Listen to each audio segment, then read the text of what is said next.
मेरे राजनीतिक जीवन की शुरुआत कांग्रेस पार्टी से हुई, कांग्रेस के झंडे के तले हुई और छात्र जीवन से हमने शुरुआत करी। और पिछले कुछ महीने मैं भारतीय जनता पार्टी में था, लेकिन जिस तरीके का माहौल देखा पिछले कुछ महीने में, मैं समझता हूं कि बहुत से मुद्दे ऐसे हैं जिसको लेकर के आहत भी हुए और जो एक बाबा साहब के प्रति, संविधान के प्रति जिस तरह की आस्था होनी चाहिए थी, वो मुझे लगता है कि वहाँ नहीं है। और दूसरी तरफ राहुल गांधी जी देश के अंदर देश को जोड़ने के लिए बाबा साहब का दिया हुआ संविधान कैसे मजबूत हो, उसके माध्यम से लोगों को अधिकार कैसे मिले, आरक्षण कैसे जिन वर्गों के लिए, चाहे वो दलित हों, पिछड़े हों, उनको उसका संपूर्ण लाभ मिले और देश की तरक्की में, देश की खुशहाली में उनकी भी बड़ी भूमिका हो, ये हमेशा उन्होंने सपना देखा। जबकि भारतीय जनता पार्टी और जो आज दूसरे दल हैं, वो हम सब देख भी रहे हैं कि किस तरीके से जाति का सहारा लेते हैं, धर्म का सहारा लेते हैं, लोगों को बांटने का काम करते हैं। और पिछले दिनों आपने, हमने सबने देखा कि किस तरीके से, चाहे वो भारत जोड़ो यात्रा हो, चाहे तमाम इस तरीके के कार्यक्रम जो कांग्रेस पार्टी ने चलाए, राहुल जी के नेतृत्व में, खड़गे जी के नेतृत्व में, सोनिया जी के नेतृत्व में,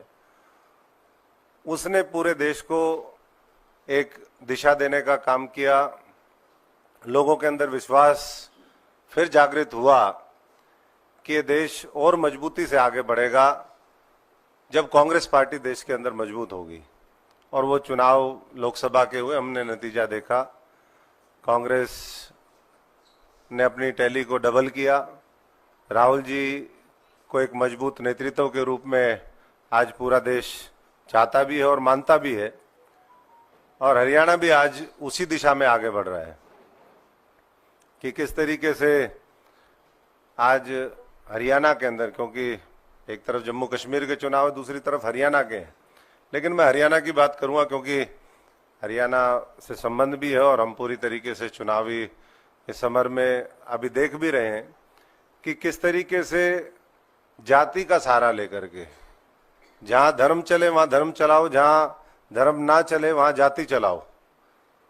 ये आज मैं समझता हूं कि भारतीय जनता पार्टी की नीति है और इसको देख करके और हमें और ज्यादा, मैं समझता हूं कि हाथ हुआ। और यही सब देख करके आज हमने फैसला लिया, कल राहुल जी की उपस्थिति में महेंद्रगढ़ के अंदर मैंने पुनः कांग्रेस पार्टी को ज्वाइन किया,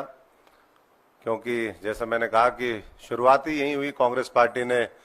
बहुत कुछ दिया भी, आज जो भी हम हैं कांग्रेस पार्टी की देन है। अगर आज कोई दल मुझे लेता है या लिया किसी ने, तो मैं समझता हूं कि वो कांग्रेस का दिया हुआ ही था, जो हमें कांग्रेस ने सिखाया, दिखाया, लोगों के बीच में संघर्ष करने का मौका दिया, उसी के आधार पर। तो मैं आज इस राहुल जी की जो लड़ाई है, कांग्रेस पार्टी की लड़ाई है, देश जोड़ने की लड़ाई, संविधान बचाने की लड़ाई, बाबा साहब के सपनों को पूरा करने की लड़ाई, उसमें एक बार फिर हम राहुल जी के साथ खड़े हैं, कांग्रेस पार्टी के साथ खड़े हैं। और मैं हरियाणा के तमाम दलितों को, पिछड़ों को, शोषित वर्ग को, जिनके अधिकार छीने गए हैं, उन सभी से ये आग्रह भी करता हूं, अनुरोध भी करता हूं कि फिर दोबारा हमें हरियाणा को नंबर 1 बनाने के लिए, हरियाणा को